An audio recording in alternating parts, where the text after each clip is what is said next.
It's time for Tiger Talk on the Tiger Sports Network. Tiger Talk is brought to you by these premier Tiger sponsors.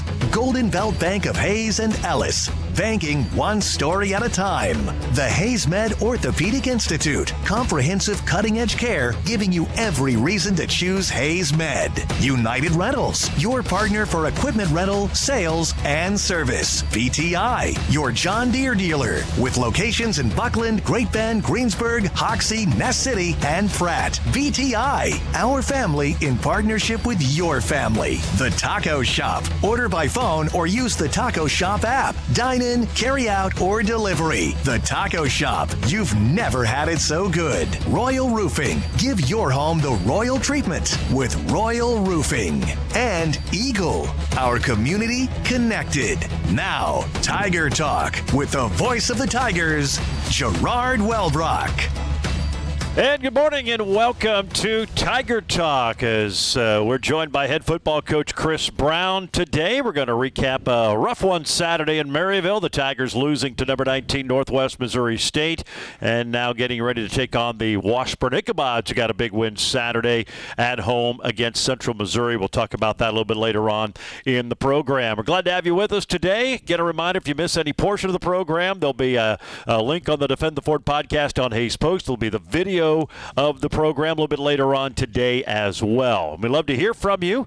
Got some questions submitted to us over the weekend. You can chime in during the show. Go to Fort Hays State's website, fhsuathletics.com. Click on the Fans tab. You'll get that drop-down menu, lower right corner. You'll see Tiger Talk Ask the Coach. And if we use your question, chance to win yourself a Mix 103.3 T-shirt. So I'd love to hear from you. We've got several questions that were emailed in. We'll get to those a little bit later on in the program. And, of course, a reminder, you can always sync up the radio broadcast with our Fort Hays State game, especially when the Tigers are on the road. You're watching on the MIAA Network. Listen to the game on the TuneIn app and just search Mix 103.3.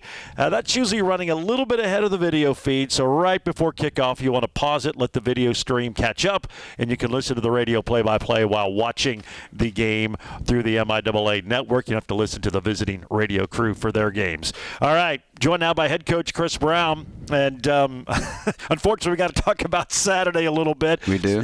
We do, yeah. Okay. It's been a while. I mean, it's like this is kind of uncharted territory in the sense you've lost some games before, but I can't remember one quite like this. It's just that thing snowballed. Give Northwest a lot of the credit. They played really, really well, and it ended up being a long afternoon for you guys. Yeah, probably the one is the UCO the year before is kind of, I felt like that that's game, a good point. right? But it wasn't right. I mean, you could tell Northwest as every game was getting better and better and better and just kind of starting to click, on all cylinders. And, Coach Mack's done a great job of really getting those guys ready.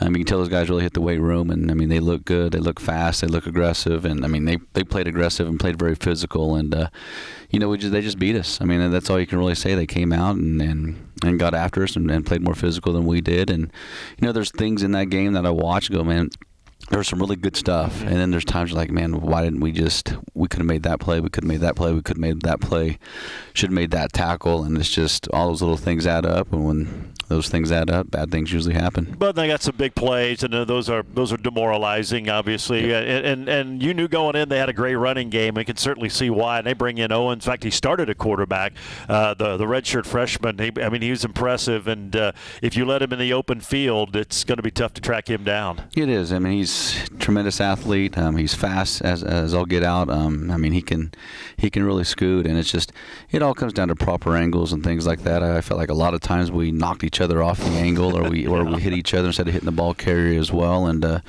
we just didn't play very well at all. And can't really explain it. We're going to have our team meeting today at 2 o'clock and kind of talk to our kids about the next 4 weeks that we have with that bye week being in there. But there's still a lot of opportunities for us to do some great things this year. And but yeah, that's one we're going to kind of hopefully just put behind us because that's not the performance that we were looking for, and that's not the performance our kids were looking for as well. And they're just as disappointed as I am in our performance. So we'll find ways to get better. obviously you as coaches all watch the video of the game and use it to get better and critique like you do every week. Do you show it to the players, or is this one you just throw away and move on? Yeah, they pretty much have watched it already. I guarantee you that. There's no sense in rehashing it. I mean, it's going to be the same feeling anyway once you're done with it, but it's more of, getting this group back together, getting them focused on the same task at hand that we're trying to do these next 3 or 4 weeks, and that's to win ball games. Just get back on the same page and build some excitement and some energy, and knowing that we can do some great things these next 3 games, and we got the guys. We just got to step in and start making the plays that we need to make, and just build some confidence in them as well, because they're already broken right after a loss like that. They're broken. We just got to build them back up and get them more positive. I was going to ask you about that. Just the way the season has gone. I mean, you've had your moments. There's been a few games, obviously, you'd like to have back, and things didn't go your way. But at times it just feels like and you've mentioned it before, maybe playing not to lose instead of playing to win. It feels like this. They're not just out there playing and just reacting and going. Are you surprised? And certainly could understand that early on with a lot of new faces, but I mean, you're well past the midway point. You kind of surprised with how they've handled that, and it just almost feels like there's something holding them back a little bit. I feel like they're just playing a little bit tense, playing a little bit, panicky, at times. Questioning ourselves a little bit instead of just going and making the play. We're trying to kind of keep things as simple as we possibly can so they can just play fast and get after. But, I just feel like they're just kind of in this panic mode, at times. And, I do have high expectations for them, but they just need to relax a little bit and play football. I mean, they've been doing this since they were, little kids, probably 5, 6, 7 years old. And, let's get back to those days. Like yesterday, I just went and watched a little bit of the little football, at Lewis Field, and it was kind of refreshing just to see the fun that those kids were having and the excitement and enjoyment. And that's what we got to get back to. We got to start having some fun, enjoy the moment, enjoy the opportunity to get to play this great game, and just have fun with it and play like you can play. Does it surprise you, especially on the offensive side? There's a lot of guys back. They've been a part of a lot of wins that maybe this has lingered on with them and their struggles. Yeah, it is. There's times that you're like, wow, here we go, and then you're like, okay, where are we at right now? And there's times we're missing receivers, and times the receivers not running the right route. It's time where the protection's not there and the blocking's not there. It just seems like it's always like 1 or 2 things on each play that are killing us right now. I sit down with the offensive staff yesterday and watch the film with them, but I do that each week just to kind of, evaluate and get their thoughts and their things. And I was like sitting there watching it with them too, going, man, it's right there, that's right there, that's right there, that's open, that hole's open, and it's just not clicking right now. And we got to get those guys clicking. No, hopefully this week you can get them clicking. Tigers will be in Topeka to take on Washburn, who had a big win Saturday over Central Missouri. We'll talk more about that a little bit later on in the program. Tiger Talk brought to you by Golden Belt Bank. It's banking one story at a time. Golden Belt Bank of Hays and Ellis. You can visit them at goldenbeltbank.com. More to come. Gavin Myers will be our player guest. We'll get to him a little bit later on in the program. Another segment with Coach when we come back on Tiger Talk here on the Tiger Sports Network, built by PwC from Eagle. We had a guy that came into the bank. His dream was to own a restaurant. He was turned down from multiple banks, and upon coming in here, having a prior knowledge of who he was, we reviewed his business plan, we talked to him, and we felt strongly that we wanted to join him in this adventure. Ever since we joined with him, he has been very, very successful. It's just really nice to be able to be a part of somebody's dreams.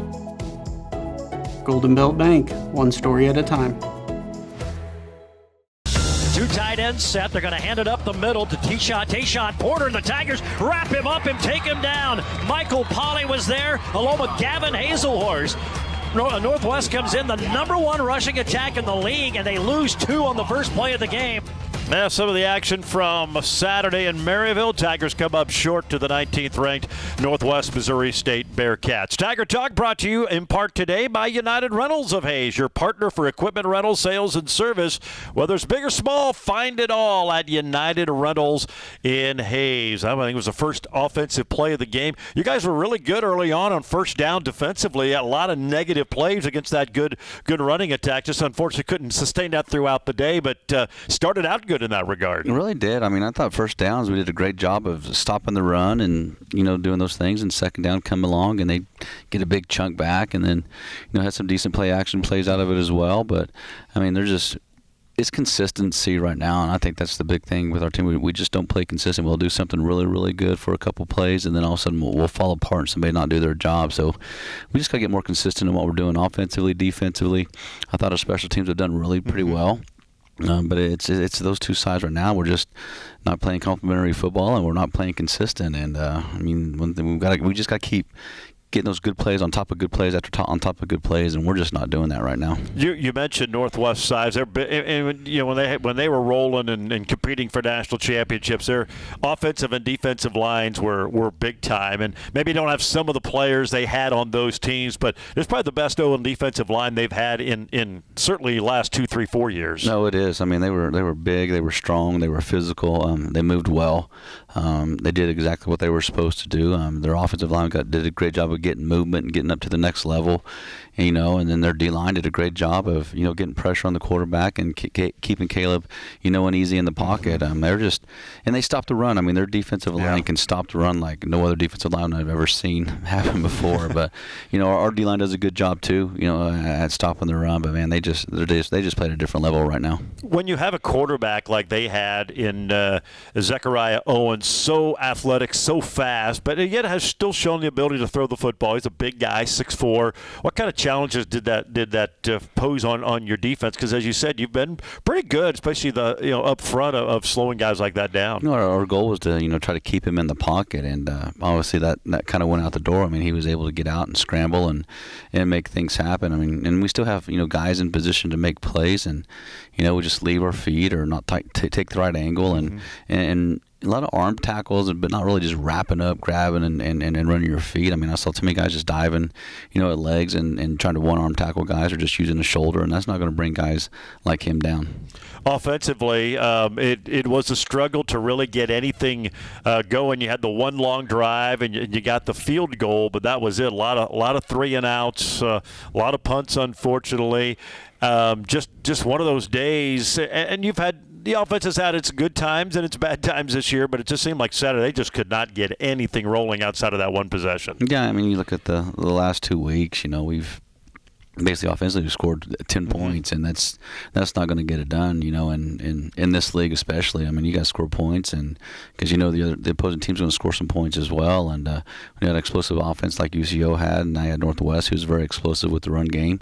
We got to find ways to get points on the board. I mean, there were things there. I mean, there were a lot of things there. When you watch film and go back and see it, it's just either we're not seeing it or not trusting it, and one or the other. But I sit there and just watch that film with our coach, and you just you get frustrated as a coach because you see the things where they should be going and how things should be working, and it's just not working.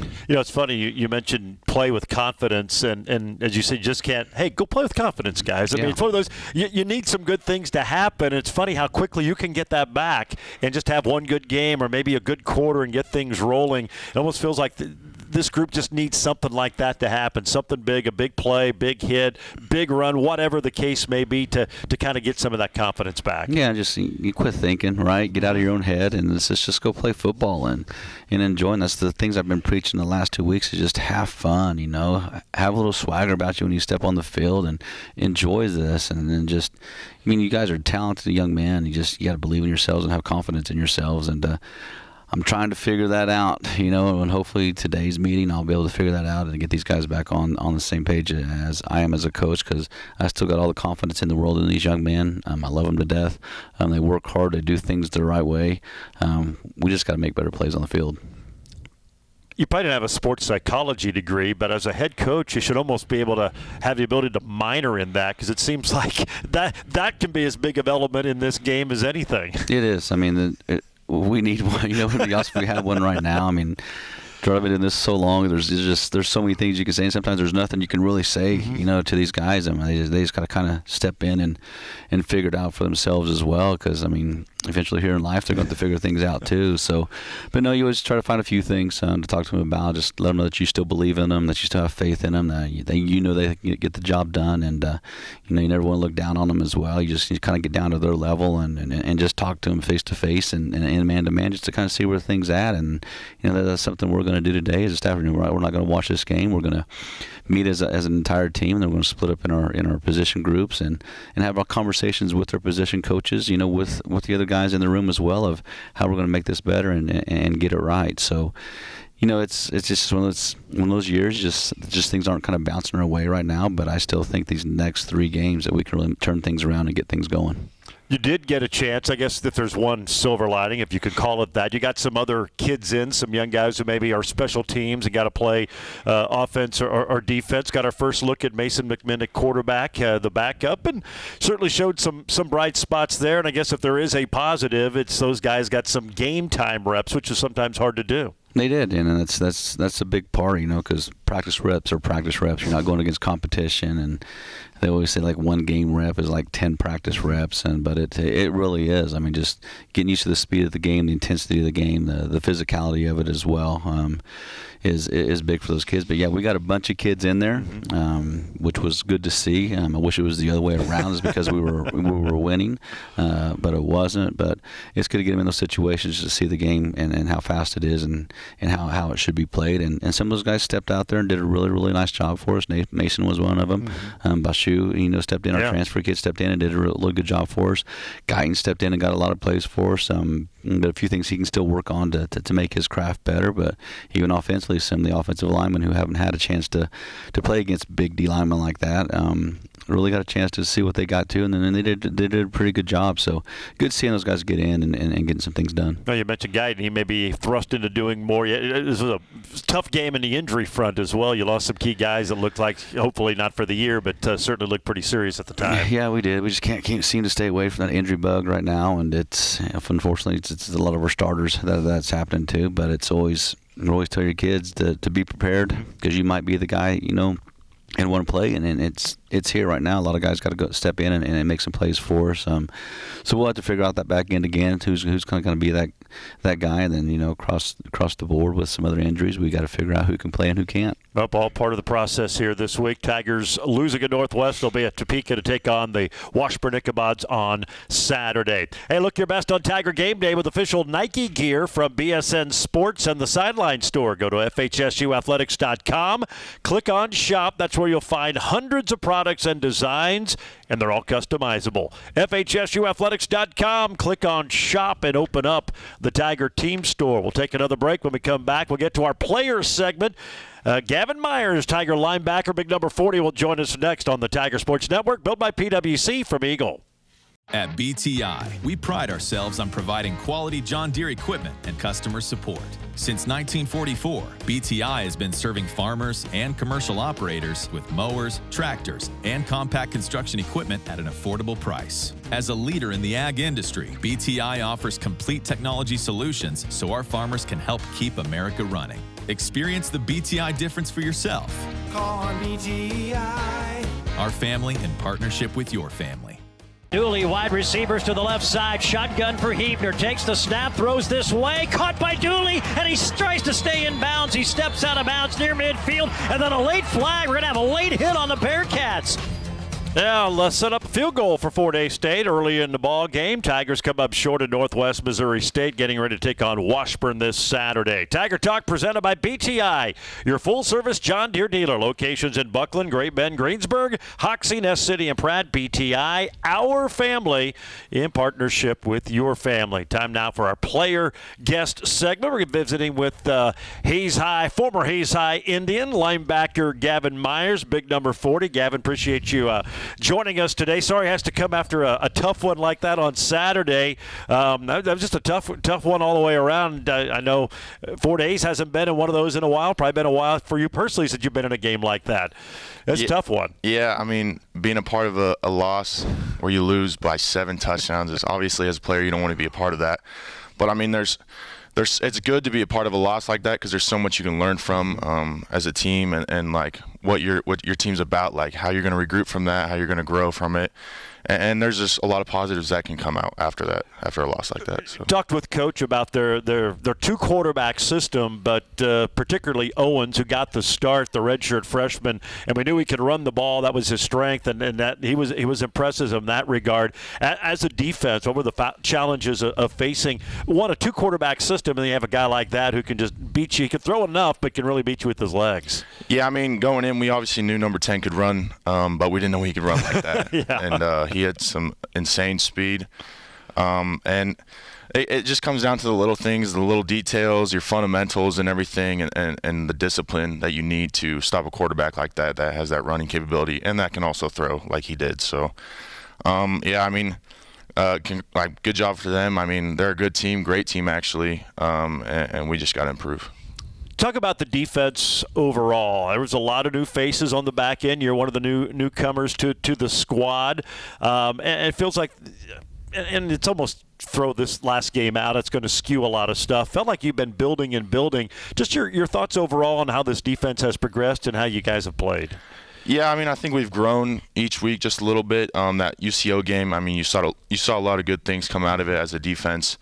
And, I mean, just here and there, though, there's things that just don't click for us that much, and we got to get on the train, on the same page, and get those things to click. So yeah, we've heard a lot of players do your 111, and it feels like at times maybe that's not the case. It's not the same person. It's different people all the time, but maybe you're clicking well, and then someone either gets out of position or something, it kind of breaks down then. Yeah, it's usually just one person not doing their job, and I've been at fault for this many times, and I'm still learning and still growing in this defense. And yeah, that 111 is really important. I mean, when you can get your whole linebacker or defensive group to do their job, I mean, great things can go well on the defense, and you can get turnovers, and that helps the game out a lot. So. Of course, you're a linebacker for Fort Hays State, and John Johnson's having a tremendous year. He's been all over the field, and of course, you knew him when he played at Dodge City, and you were at Hays High. You both had outstanding careers in the Western Athletic Conference. What's it been like to come into a new program, learn the system with him at your side, someone who's been through so much and has played so well?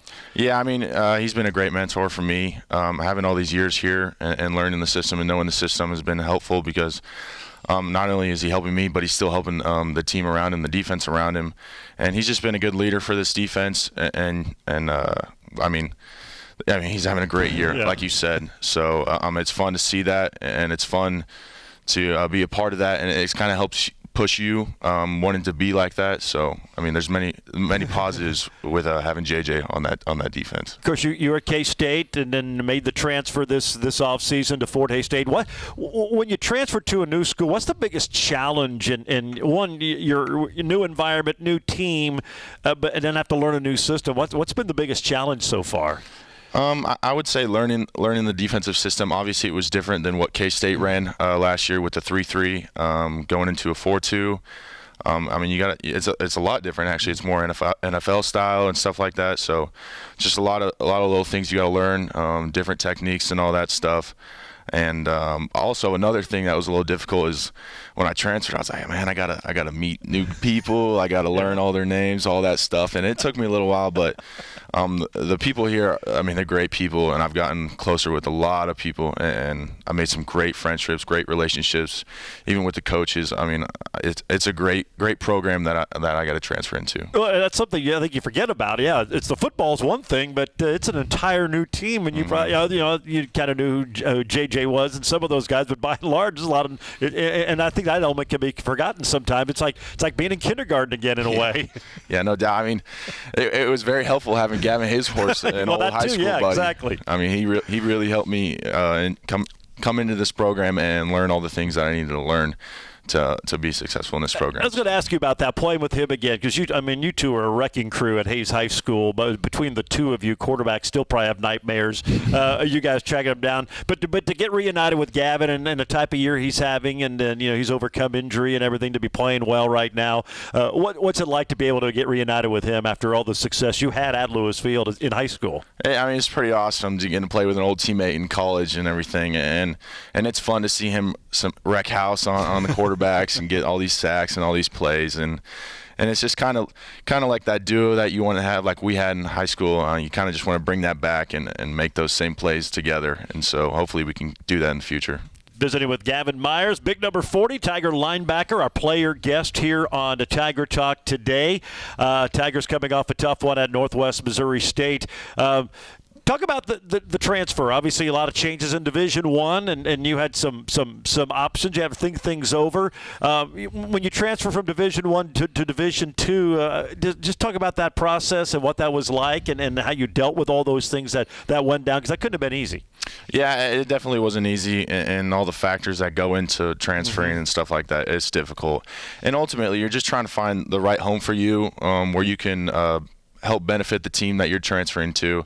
And so that's kind of what I had in my mind the whole time. It was like, what team, what program can I help the most? And Coach Brown obviously gave me that opportunity, so I'm very thankful for that, and I got to come in this program and help. So. Well, we're certainly glad to have you. It's been fun watching you out there and roaming at that linebacker spot. Of course, former Hayes High Indian, all-time leading tackler at Hayes High history, and you guys, when you played, and Gavin was a part of that, I think your junior year, you had some success getting to the playoffs, and obviously Coach Crow, former Tiger linebacker himself, has just taken that program to a state championship caliber level. What's it been like now that you're done? You come back and you kind of get to watch it as an observer now, just to see that program has taken off from where you guys kind of laid a foundation when you played. It's really awesome to see. I mean, my brother was a part of the team that made it to state for the first time ever, and I just kind of got to be along with that road that he went on, and it's really cool to see all that and the growth that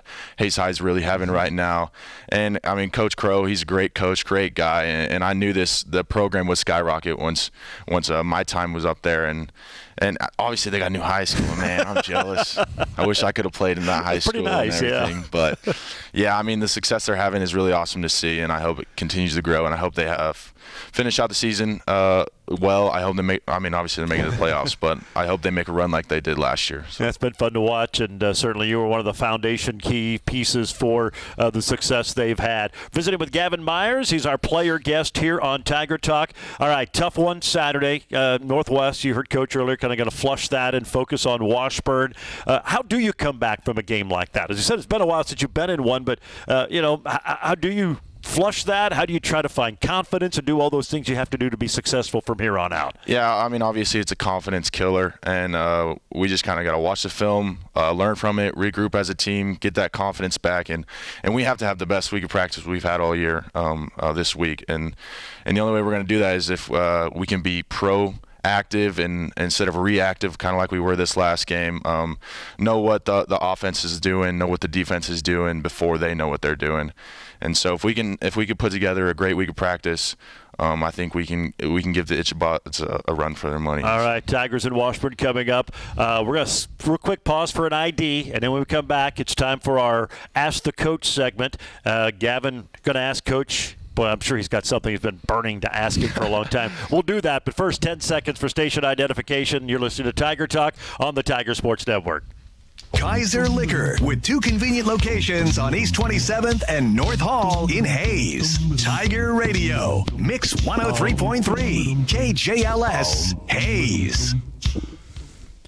Back on Tiger Talk, Gerard Wellbrock, Gavin Myers, head coach Chris Brown joining us once again because it's the much anticipated Ask the Coach segment of our player segment here. Your chance to ask Coach. Now, be careful. He controls practice, so I tried to go on Wednesday. If I see Gavin Myers running questions or running steps, I know it probably was too tough of a question. Nah, he won't do that. But your chance, just anything. Ask the coach for Coach Chris Brown.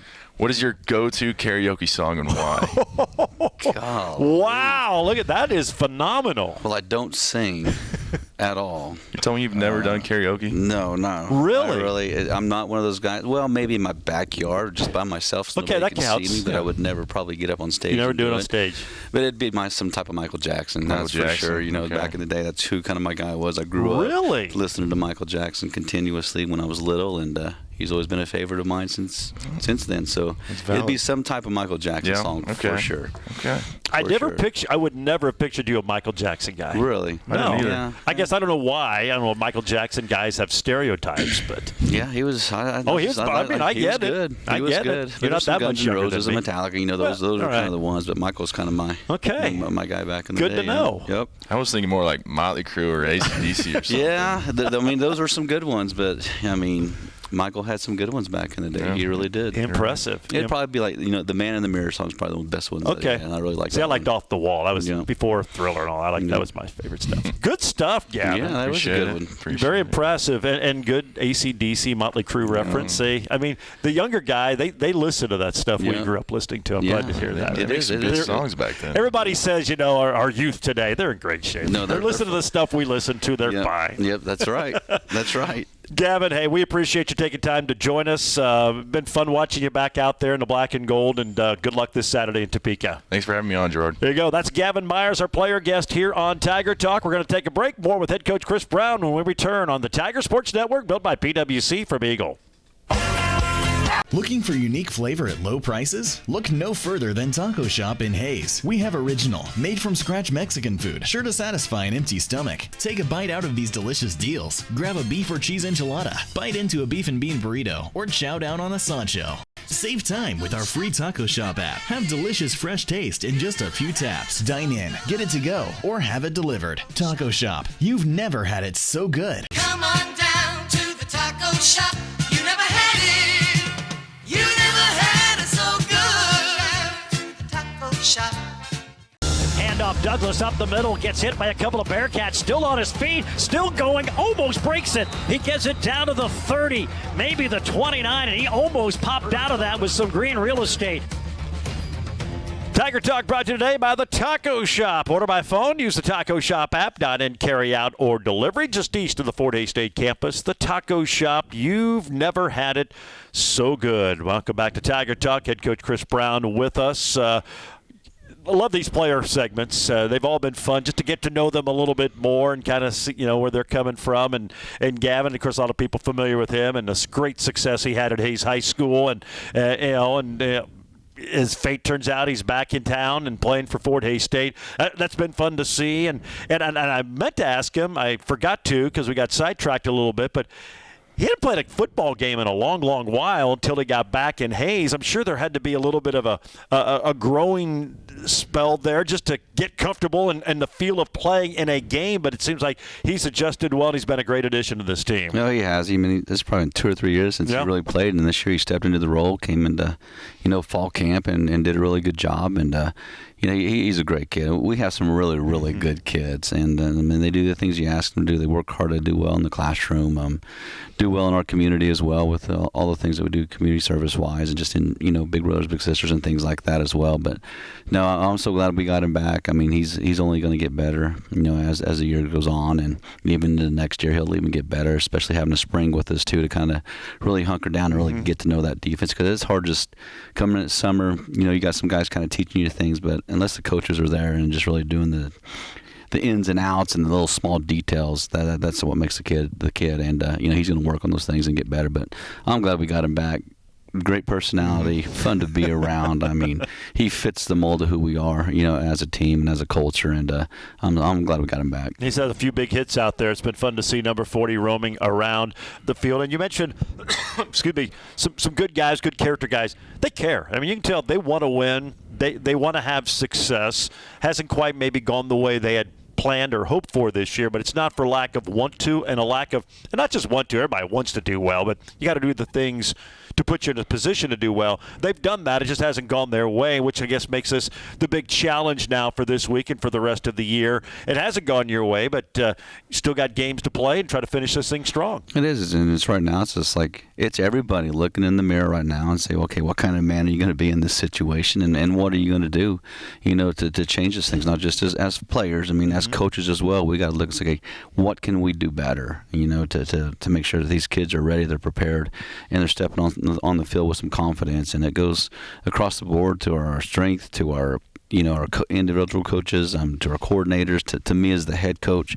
I'll take all the rap for all this and for us not getting it done, because I never blame it on the kids. I mean, we got to do things a little bit better, and this is the week we really got to start figuring it out. So hopefully we do, but no, we do. We've got great kids that they want to win, they want to compete. Even in that game, we lost by a ton of points, but they kept battling, they kept fighting, and they kept working. We just didn't make the plays we needed to. And getting back to Gavin, when you bring a transfer in like that, what do you feel is the biggest challenge when you bring them in, just to incorporate them as a member of the team and do all the things they need to do there? I think it really is. I mean, guys like that are going to find friends, and he's going to gel. I mean, that's what we try to find, guys that actually fit our culture and who we are and what we're about.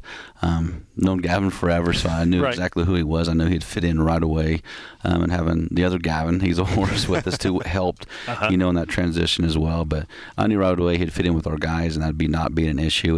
It's more just picking up the defense, learning our techniques and fundamentals, where he needs to fit in certain situations on, the run game and in the pass game as well. So I think that's the hardest part. It's more terminology than anything, of understanding the terminology, and is it three receivers one side, two the other. What's the formation like? What are their tendencies, offensively and things like that, and how we kind of look at things. It's probably the hardest part for a kid, but he's done well, and you can see each week he's getting a little bit better. Yeah, looking forward to bigger and better things, certainly from him and the rest of the team. Tiger Talk brought to you by Royal Roofing, the #1 local roofing company. Roofing, guttering, siding, and windows. Call today for a free estimate. Give your home the Royal treatment with Royal Roofing. We're going to take another break. We're going to get to your questions. We had several sent in since we talked to you last time. We'll do that next as we return here on Tiger Talk on the Tiger Sports Network, built by PwC from Eagle.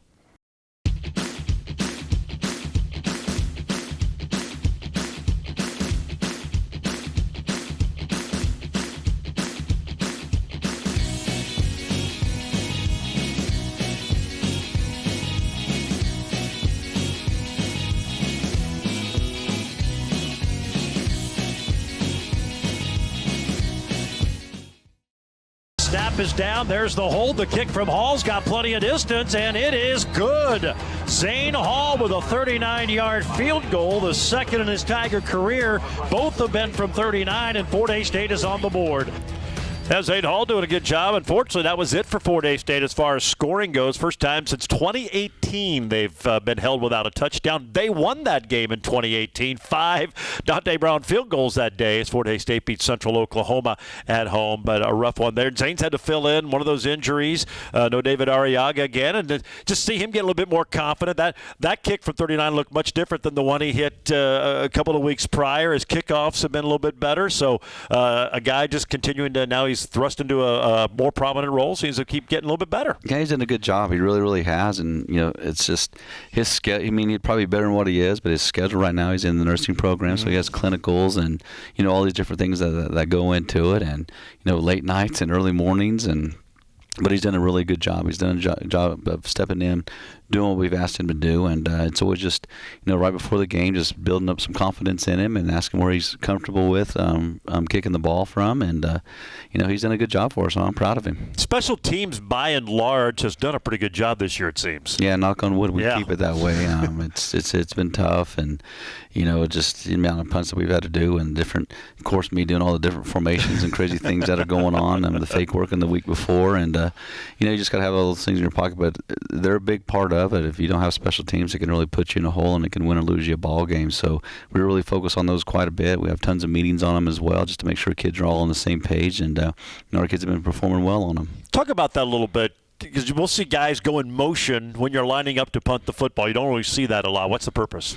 Just hopefully, because it always, those guys press them on the outside, so it's just kind of like a receiver, get them in motion so they can't press them, so it can actually get downfield and cover a little bit better, and then just kind of make the other team, have to shift alignments and guess which way we're going and not going. So I'm just trying to keep them on their toes, trying to prevent, a rush from happening as well, and give them so many looks, and there's so many different things that we can do out of it with fakes and things like that as well. So that's all I'm trying to do, is prevent them to rush and just make them hold up, and let's get the ball downfield. All right, time to get to your questions now. We had several submitted since last week, so we'll get to those. Again, I appreciate you sending them in.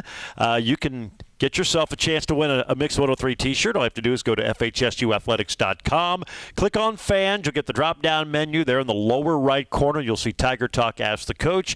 Submit your question. If we use it, a chance to win a Mix 103.3 T-shirt. One of the questions is, Coach, have you thought about using Donovan Hunt as a receiver? He looks like he can break it at any time. We haven't, we really haven't. I mean, with our depth at running back right now isn't great. So two guys out. We need to have him there. So, and it's the game of college football is totally different than high school ball as well. I mean, there's not as much that goes into it.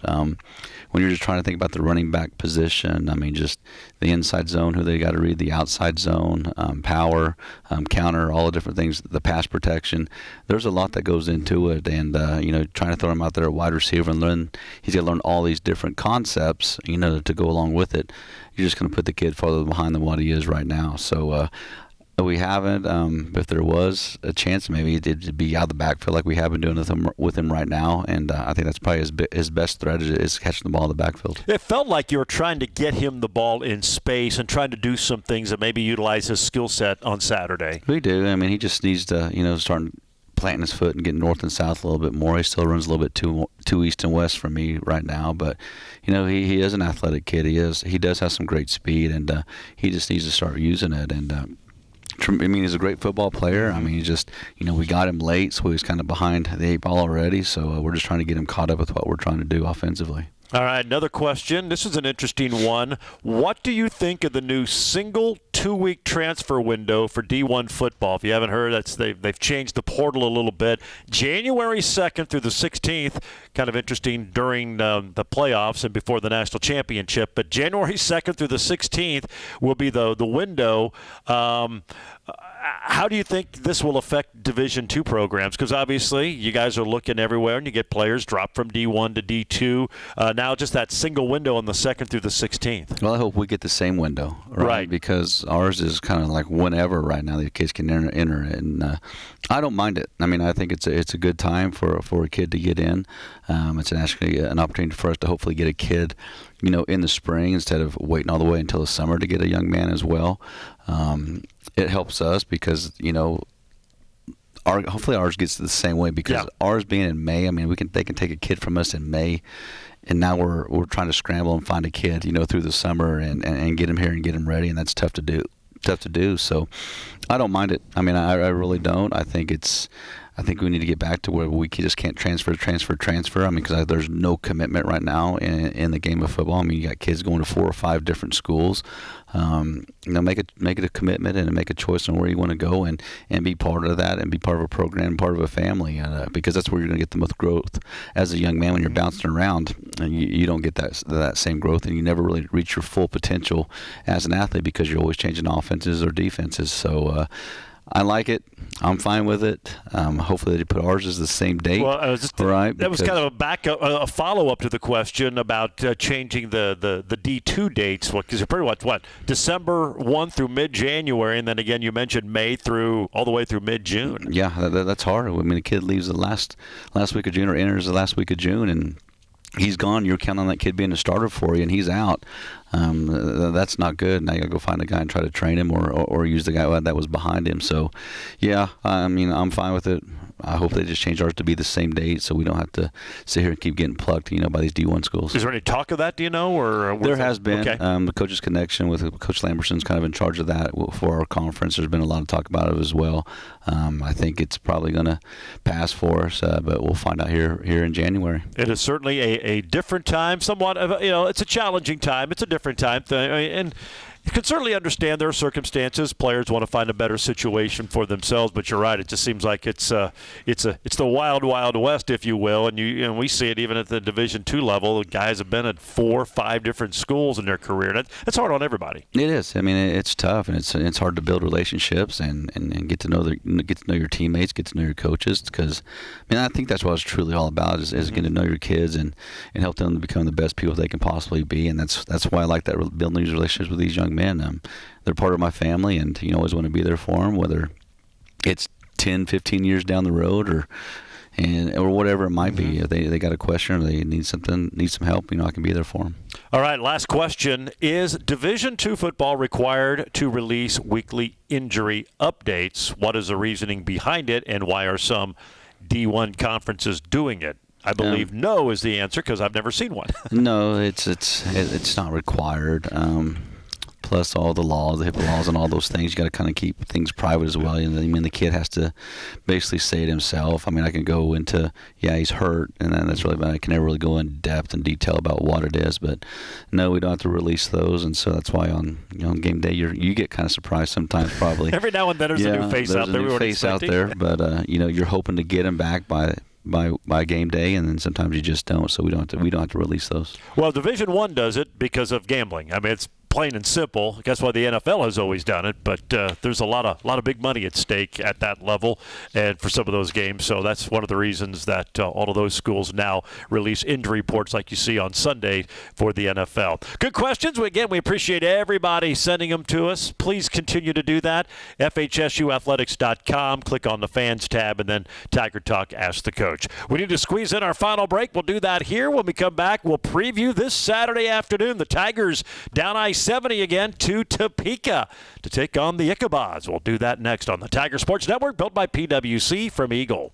Tired of equipment that's seen better days? Or maybe you have a project that requires a bigger machine than you own. This is Blake from United Rentals and Hayes, and we have you covered. Whether you're a contractor, a farmer, or working on your own project, we've got the machinery you need. Big or small, and everything in between, you can rent it for a day, a week, or a month. And if you're looking to own, we have a huge inventory of reliable used equipment for sale. Plus, we can service and repair the equipment you already own. Stop by United Rentals on South Vine in Hayes. We're your one-stop shop for rentals, used equipment sales, and repairs.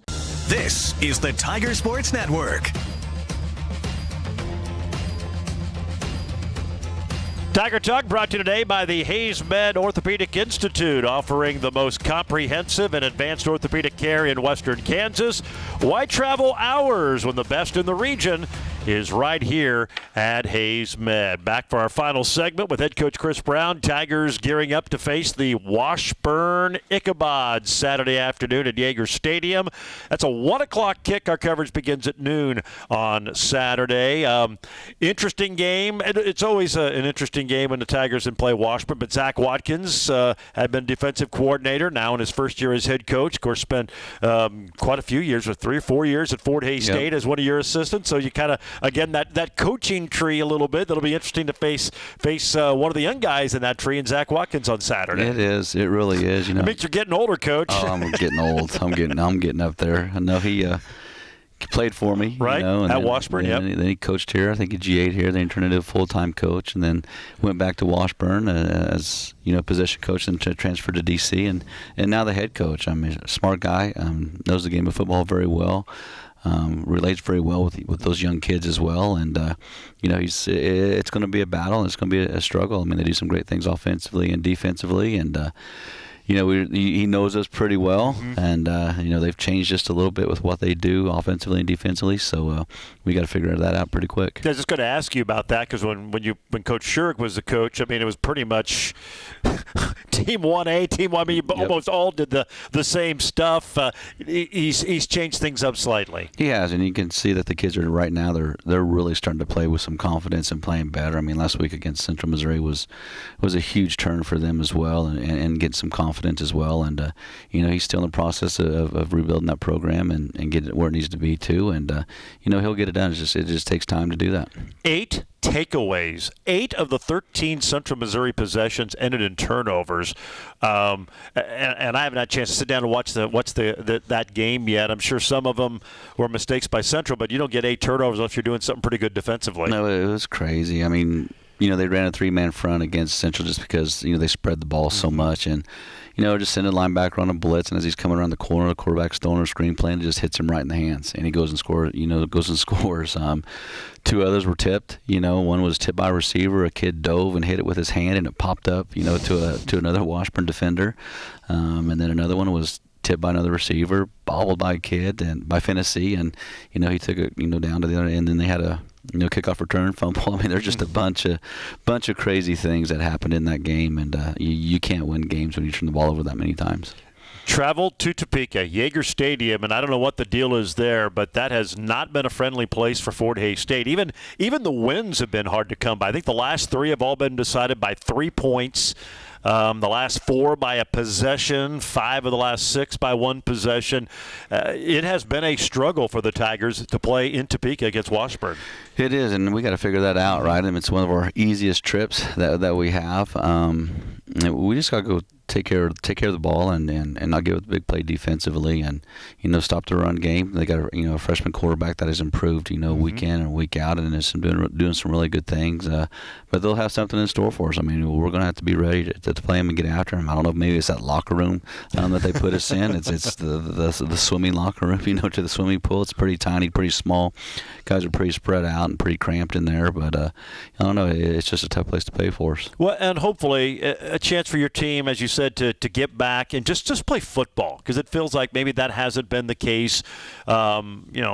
Whether it's worried about making mistakes or whatever it just hasn't felt like your team has just relaxed and played. Kind of felt that second half at Pueblo, the comeback. They were just out there making plays and going. There were some other moments this year. I think for a good chunk of the Pitt State game and other games, you guys just went out and played. When they do that, they've shown they can play with anybody on the schedule and maybe in the country. Yeah, they can. I mean, they really, truly can. It's just being relaxed, being comfortable with what the other team's doing to you, and our kids are doing. I mean, they know what's going on. I mean, the thing is, you watch film, they'll tell you exactly what they're thinking, and they don't know why they were thinking that and where they were supposed to be and what they were supposed to do. And we just got to get that clicking a little bit faster and seeing things a little bit quicker as well, and and reacting to things. And just like Gavin says, we have to be in a spot right now where we know what they're going to do before they do it. And I mean, that just goes with watching film and studying your scouting reports and things like that, and understanding tendencies as well. And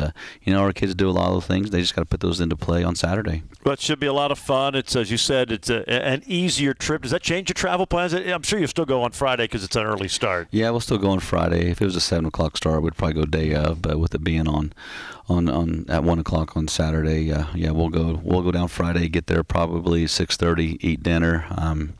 By the time dinner's over, about 8 o'clock, we'll have our team meeting, and then get them to bed and get them up early, and pregame meal and chapel and all that good stuff, and get to the field about 2 hours and 45 minutes before kickoff and let our kids get ready. All right. Well, should be a fun one Saturday. Fort Hays State and the Washburn Ichabods. Again, that is a 1 o'clock kick from Yager Stadium. About said Lee Arena. Yager Stadium on the Washburn campus. Our coverage begins at noon Saturday right here on the Tiger Sports Network. Coaches, always appreciate the time. I know it's not always fun after a game like last week. Hopefully it'll be a little more enjoyable next Monday when we talk to you. Yeah, it is what it is, Gerard. Those things happen. We just got to regroup our kids right now and get back to the drawing board and get some confidence and get them ready. Appreciate you, man. You bet. All right, we'll be here next week, Monday, 9 a.m. for Tiger Talk, and we'll talk to you Saturday afternoon from Topeka, noon with the Auto World pregame, 1 o'clock kick, Fort Hays State and Washburn. That's going to wrap up the program. Thanks for listening. We'll talk to you next week.